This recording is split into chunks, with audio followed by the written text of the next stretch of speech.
October 5th, 2002, Saturday. Movies I've probably seen more than 30 times. Halloween, The Crow, Reservoir Dogs, The Goonies, Grease, Chasing Amy, Clerks, Dumb and Dumber, Ace Ventura, Pet Detective, Tremors, don't ask me why, Pulp Fiction, Big Trouble in Little China. Movies I've seen 10 times or more. Boogie Nights, Magnolia, Requiem for a Dream, Pi, Good Will Hunting, Clockwork Orange, Phenomena, Untitled, Almost Famous, Smoking the Bandit, Help, and The Lost Boys. I used to watch Beatles Help like on repeat when I was a kid, which is weird because I can't stand the Beatles now. Of course, for both of those lists, there are a bunch of kiddie movies that I watched a million years ago and 1,000 times. These are ones that, as a teenager, I've seen the most. Halloween is probably over 75 plus, if not 100 times. Pathetic? I'm at work right now up in Booth. Wish You Were Here is playing and I'm doing nothing. It's been a pretty busy night with Red Dragon and all. 12:20 a.m. Sunday. Just watched Red Dragon, and I must admit that I enjoyed it. I was skeptical about it because, knowing Hollywood, I thought they would fuck with the story and make it more about Hannibal. Nope. As far as I know, it stays truer to the book than Manhunter did. At least Red Dragon and Manhunter were different, so one of them must have veered away from the book. What I liked most about this one, as opposed to Manhunter, was you understood Francis Dolarhyde more.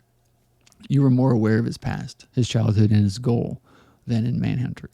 For in Manhunter, you just thought he was a loon who saw a William Blake painting once. Red Dragon was very good, and I'm glad they did it right because it completes the series. If only Jodie Foster played Clarice Starling in Hannibal, then it wouldn't be fucked up. Just like how there was a different actor to play Mike in Phantasm 2. If it wasn't for that, then the Phantasm series would be pretty flawless. Except for the CUDA changing in every sequel, but you know what I mean. I-35 in Paseo is a very pivotal place for me. A lot of epiphanies have occurred there. Or ideas, at least. Taking Kelly home last night, she kept talking about how interesting I was and how I'm so cool because I can do a lot of different things. I said to her something about creating my own world. Instead of making my way through the preset, pre-planned world, I've created one for myself using the world that is already there. This is very egotistical, conceited, and borderline psychotic. Kind of. I dream and look forward to someone studying me. We've discussed this before. I want someone to piece together everything about me from clues I've left. Clues that I've left either intentionally or not. This is why I've always been interested in serial killers and, quote, maniacs, or movies about them, Seven, Silence of the Lambs, Red Dragon. In these stories, there is a person who is constructing something, a play, a story, using their own lines. In Red Dragon, Dolarhyde is creating a book that chronicles his transformation into the dragon. In a sense, I do the same thing. However, so far, I'm still sane. Everything I've written and all the things I keep are clues to my existence and to my soul. The passages I underline in copies of books I am reading can be a key to unlock a story from my childhood. A song lyric can open a piece of my mind. This is so arrogant, but everything I've done I wish I could share with people. Maybe because I just simply find this kind of thing interesting. If I read all the works that I have created and know about my childhood and everything, and I wasn't me, but another person reading all this, I would be intrigued. Just like reading articles about bands or movies or P.T. Anderson, I read everything to try and understand the progression of the creator. Perhaps in a poem there may be a word or phrase that is used a lot, or in an interview you read. Years later you find out that it was their parents' last words, and they use it a lot subconsciously because of that. Quote, "Do you see?